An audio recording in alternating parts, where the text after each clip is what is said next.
Hi everyone, welcome back to another Reddit cheating story. Before we start, please hit the subscribe button and notification bell if you love to watch more cheating stories. Want to learn how to get back your ex? Check the link in the description box to learn how. The end of an 18-year relation. This happened last year. My ex-wife, together for 18 years, married for 11, 2 kids, 7 and 12, wasn't in a good place because of the lockdown. Her life had changed. She's an outgoing person, so she had many outdoor activities, acting lessons, dance lessons, going out with friends, and she needed that. Her social battery needed to be charged with people. On my side, I'm the opposite. My social battery is used when I'm around people. We were fine that way. She had her activities, I had my gaming night, and on the weekend, we saw people, inviting them, or going out, everything was fine. Until lockdown. No more acting lessons, no more dancing, no more parties. She was trapped in the house, and with the work from home policy in here, she didn't see anyone except me and the boys for a few months. Then, the lockdown was lifted a little, and we could go and see people.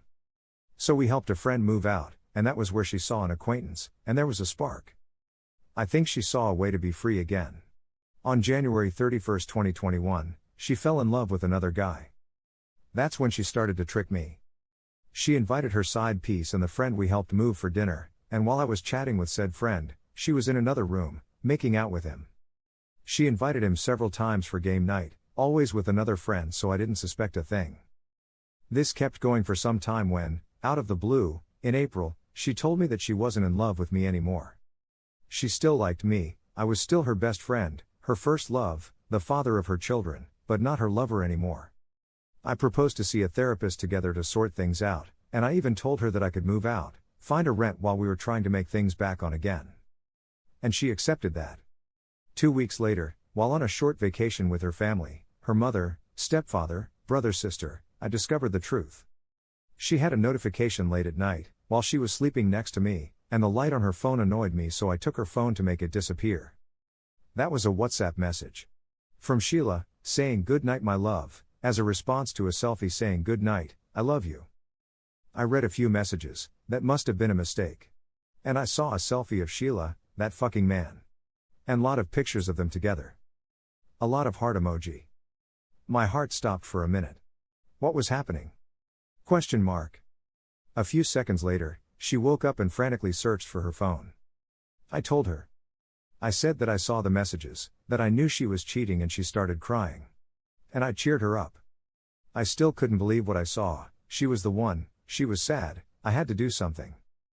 We spoke a little, and I told her to act like nothing happened, at least until we were home, without the kids. Monday comes, we head back home. The kids are still around, so we can't discuss the matter, but I had access to her Google account, so I went to see her travel. She spent almost every lunch in a park with him. She spent the afternoon of our youngest birthday with him in a spa, after she told me she couldn't have the day off. She spent the night with him when she told me she was with a friend of hers. So many lies. She wanted me out of our house to make place for him, while he was building their house.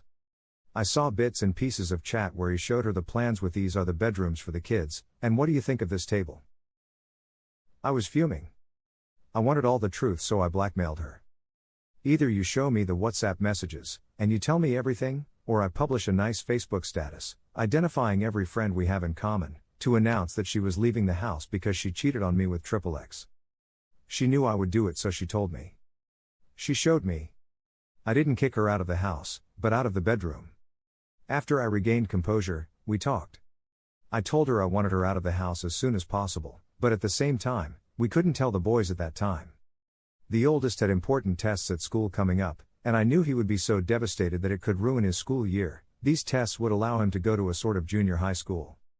So, she spent her nights in our spare bedroom, waking up early to be ready to wake up the kids every morning without them to realize we didn't share a room.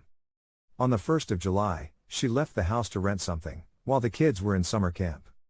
We told them when they came back, and since then, they spend a week with me, then a week with her and the side piece. We are at peace. No war between us. I hate all the lies, but I can't hate her for falling in love. We are still friends, but I don't trust her anymore. I can't say I'm feeling fine, but I'm mostly okay. I got good friends around, I love my kids and they love me too.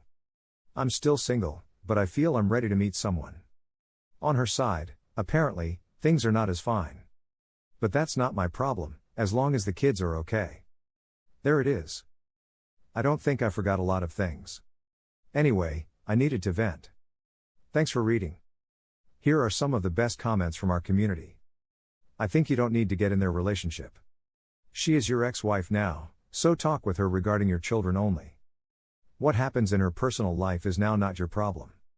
Only if it is affecting your children, then only it becomes your problem. You will only heal fully after you leave her for good.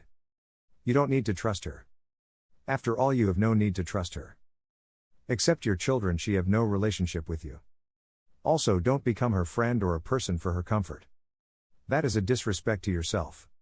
She left you with the biggest betrayal and backstabbing, so becoming her friend is not an option for your healing. Man, she's not your business anymore. A woman that brings a man to your house to be with him while you're in the same house at the same time, she played you for a fool. That's what she thinks of you, someone that can be taken for a ride with no consequences. She probably thinks it's too easy to keep you around in case it doesn't work out with her app. Yet you're worried about her, looking out for her after she's taken advantage of you. You should have taken all those messages and let everyone know why the marriage ended after the divorce, because she's going to be telling a different story. Any failings on her part should be shared with your lawyer, not her app. He should know what to do, if he loved her. I feel you, bro.